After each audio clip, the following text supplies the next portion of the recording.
예, 공장장님 자주 뵈니까 좋습니다. 아니, 근데 이 사안은 다른 곳에서는 얘기를 안 해가지고요.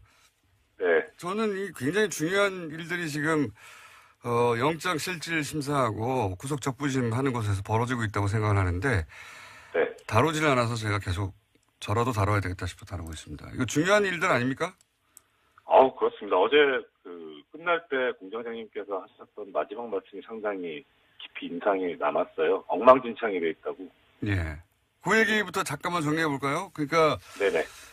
인천지법의 김동진 부장판사가 네. 내가 19년째 법원에 있었지만 이런 구속 적부심, 심사는 처음 본다라고 말씀하셨어요. 그러면서 네. 어제 이제 유정일 판사님이 말씀하신 거는, 서울중앙지검의 이제 영장 실질심사하고 구속적부심 심사를 보면서 그 기준에 영향을 받아서 지방에서 그 기준에 따라서 이제 법 집행을 하는데 지금 엉망진창이 돼가지고 뭘 보고 어떻게 하란 말이냐. 예. 이런 상황이 된 것 같다라고 어제 정리를 했습니다. 요거 좀 정리해 주시면요, 다시. 예, 다시 한번 말씀드리지만은 서울중앙지방법원이 상당히 전국적으로 제일 규모가 큰 법원이기 때문에 예. 그리고 거기에 이제 있는 판사들이 대체로 좀 고참들이 들어가요. 예. 그러니까 거기서 이제 어떤 기준을 만들면은 그게 전국 법원으로 전파가 되거든요. 뭐 예를 들어서 교통사고 손해배상 위자료 액수도 서울중앙지방법원에 손해배상 전담부 판사들이 모여서 회의를 해가지고 이야기를 하고, 뭐 가압류 가처분 같은 것도 어떻게 기준을 할 것이냐 이런 것도 그렇고, 그러니까 대체로 이제 물론 재판이 독립이 돼 있긴 하지만은 전국적으로 통일시켜야 될 기준이 있을 만할 때는 서울중앙지방법원에서 하는 실무 관행이 상당히 준거가 돼요. 그러니까 지금 말씀하신 이제 영장 발부 기준이라든가 구속적부심 운용 기준이라든가 이런 것도 다 중앙지법에서 하는 것이 나중에 이제 지방으로 전파가 되면서 중앙지법에서 또 이렇게 하니까 우리도 이렇게 하자 이런 식으로 운용이 되어 온 거죠. 그런데 이제 그 기준이 엉망진창이 돼서 도대체 뭘 보고 어떻게 하라는 거냐 이런 얘기가 나올 정도의 기준이 없는 석방 혹은 기준이 없는 기각이 됐다. 이런 거죠, 요지가. 네. 그렇죠. 네. 특히 이제 가장 눈길을 이끈 게 이번에 결정적으로 나온 게 저 한국 e스포츠. 네. 거기 조 사무국장인가요? 총장인가요? 네. 이분이 사무총장. 예, 이분이 긴급 체포 절차가 위법하다 그래서 지금 구속적부심에서 석방이 됐거든요. 그러니까 지금 김관진, 임관빈 말고 그렇게 네. 이제 구속적부심 이게 왜 구속적부심 심사가 이런 식으로 적용되냐고 얘기가 시작됐는데. 네, 그렇죠. 신강렬 부장판사에 의해서. 그런데 네. 이번에는 한국 e스포츠. 네. 이번에는 이제, 여당, 전직, 네. 정무수석과 관련 인사입니다. 그렇죠. 그 분이 구속이 됐었었는데, 한국 e스포츠 사무총장 정호 씨가. 네. 구속적부심 심사 신청을 했어요. 왜냐하면 요즘 구속적부심 심사 신청이 많다고 합니다. 나도 될래나 싶어가지고 많다고 해요. 왜냐면은 절대 안 된다고 했던 김광진, 유관빈 두 사람이 석방되는 걸 보자 너도 나도 그런 생각을 하나 본데 그래서 이분도 신청을 했습니다. 근데 이분은 이제 안 될 거라고 생각했는데 석방돼 버렸어요. 예, 이분도 사실 사정이 바뀐 게 하나도 없거든요. 예, 그러니까 이제 원천적으로 영장 발부할 때 그 전 단계인 검찰에서 체포를 당시에 그 절차가 잘못됐다, 위법하다 해가지고 그래서 최초 단계서부터 잘못됐으니까 전체적으로 영장 발부가 잘못된 것이다라고 하는 이유로 석방이 된 거죠. 이런 경우도 있습니까? 적부심에서 잘 못 봤습니다. 사실 긴급 체포 절차가 위법하다라고 하는 건 제가 영장 전담할 때도 많이 다뤘던 문제이긴 한데요. 이게 이제 그런데 영장이 있어야 되는데 영장 없이 체포했다는 거 아닙니까? 한마디로. 그렇죠. 그런데 그렇죠. 예. 근데 이제 원래는 영장이 있긴 있어야 되는데 영장을 발부받을 수 없는 긴급한 사유가 있는 때는 어쩔 수 없잖아요. 그 법에서 예외를 인정하고 있거든요. 그런 경우가 두 가지가 있는데 하나는 잘 아시겠지만 현행범 체포하는 경우. 그렇죠. 이때 영장이 있을 수가 없죠. 도망가고 있는데. 바로 범죄가 벌어졌으니까. 두 번째는 이제 현행범은 아닌데 예. 약간 이제 시간이 지났는데 범죄가 일어나고 나서 그런데 긴급하게 이거는 영장 없이 체포를 하지 않으면은 완전히 뭐 도망갈 수 있거나 증거를 인멸할 우려가 있으니까 예외적으로 인정하는 경우인데 이 경우에 대해서 이제 어떤 경우를 그럼 긴급한 경우로 보냐라고 법에서 정해놓은 요건이 있어요. 그게 네. 언제냐면은 그 지방법원 판사의 체포영장을 받을 수 없는 경우인데 특히 이런 긴급한 상황을 뭐라고 했냐면은 우연히 만난 경우. 아하, 우연히 만난 경우. 네, 예, 그렇죠. 그럼 영장이 있을 수가 없잖아요. 그렇죠, 그렇죠. 예, 그런데 도망갈 것 같고 네. 이런 경우에 긴급하게 할 수 있다는 거예요. 그리고 모든 범죄가 그렇게 된다는 것도 아니고 이제 법정형이 가장 높은 게 뭐 사형, 무기, 3년, 장기 3년 이상 이런 경우에 이제 할 수 있다는 거죠. 그러니까 요건이 상당히 엄격해요. 영장주의의 예외니까. 형이 아주 중한 피의자인데 우연히 만났거나 그렇죠. 지금 놔주면 도망가거나 증거인멸을 할 것 같거나 예. 그럼 수사기관이 어느 정도 재량권이 있습니까? 그러니까 여기에 대해서 사실 법상으로 보면 재량권이 전혀 없어요. 법에 예. 그냥 우연히 발견한 경우 이런 식으로 돼 있거든요. 예. 근데 이렇게 되면은 우연히 발견한 경우라는 게 사실 그렇게 지극히 드문 경우이기 때문에 이걸 그대로 법대로 적용을 하면 이게 법이 있으나마나한 이런 조항이 그렇죠. 되버리니까 예. 이게 좀 역사적인 걸 볼 필요가 있는 게 이 긴급 체포라는 게 나오기 전께 긴급 구속이라는 게 있었어요, 예전에. 예. 근데 그때는 이런 식의 조문이 아니었거든요. 그러니까 검찰에서도 수사기관에서도 그냥 뭐 조문은 들어갔지만 옛날에 긴급 구속처럼 운용을 해온 거예요. 그냥 예. 우연히 발견한 경우 아니라도 체포를 했었죠. 예. 그런데 이렇게 되니까 법대로 하면 문제가 생길 수 있으니까 대법원에서 이걸 판례로 약간 완화를 해줍니다. 그래서 아까 조금 전에 공장장님 말씀하신 대로 상당한 재량권이 있다. 아하. 그런 긴급 체포하는 경우에 수사기관이 예. 그 현장에서 판단해서 재량권 할 수 네네. 있는데 그게 상당한 재량권이 있다고 예. 봐준 거군요. 그렇죠. 예. 예. 그리고 그 다음에 이 상당한 재량권이 있는데 이렇게 재량권을 가지고 판단을 했을 때 그게 현저하게 합리성을 잃은 경우에는 긴급 체포가 위법하다 이렇게 판례가 완화를 해줍니다. 이게 2002년도에 최초에 나온 판례예요. 그렇군요.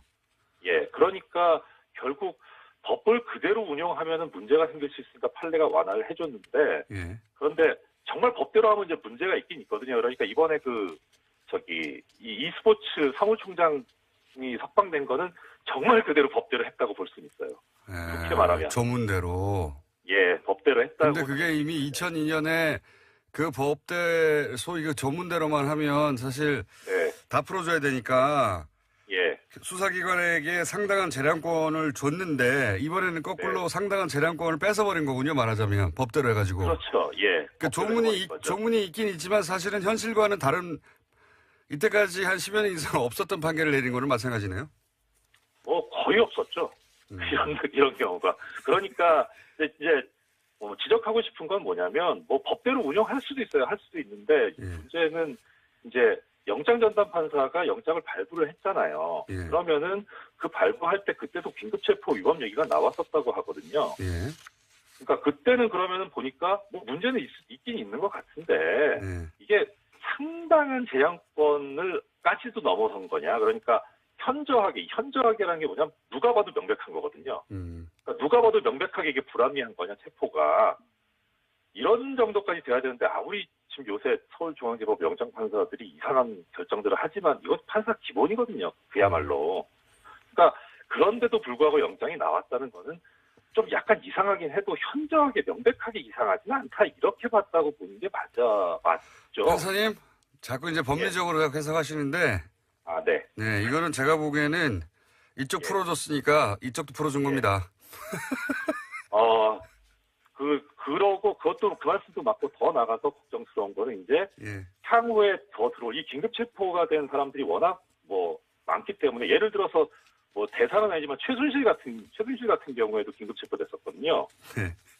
예, 그러면 이 사유를 들어가지고 보석 청구하면 받아줘야 될 거예요. 판사님, 내일 또 하셔야 될 것 같습니다. 오늘 여기까지 하고. 시간이 빨라요. 네. 10분 이내 끝나려고 했는데 10분이 지났어요. 자, 그러니까 요지는 그런 거네요. 이번에 석방된 사람은 이번에는 이제 전병헌 수석과 관련한 사건인데 이거는 긴급 체포라고 하는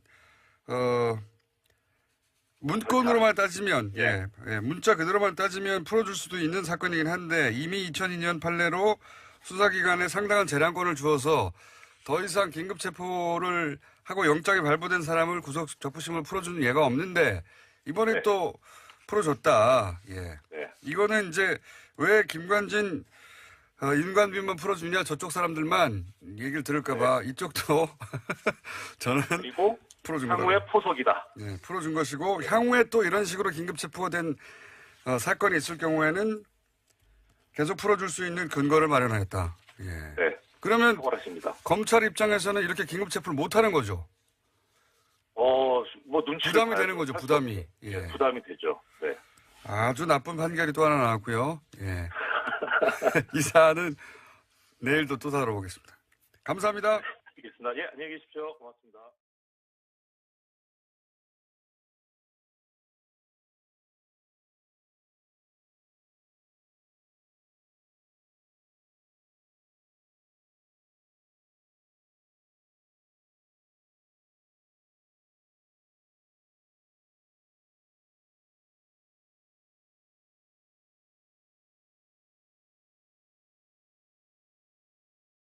따라서 이제 법 집행을 하는데 지금 엉망진창이 돼가지고 뭘 보고 어떻게 하란 말이냐.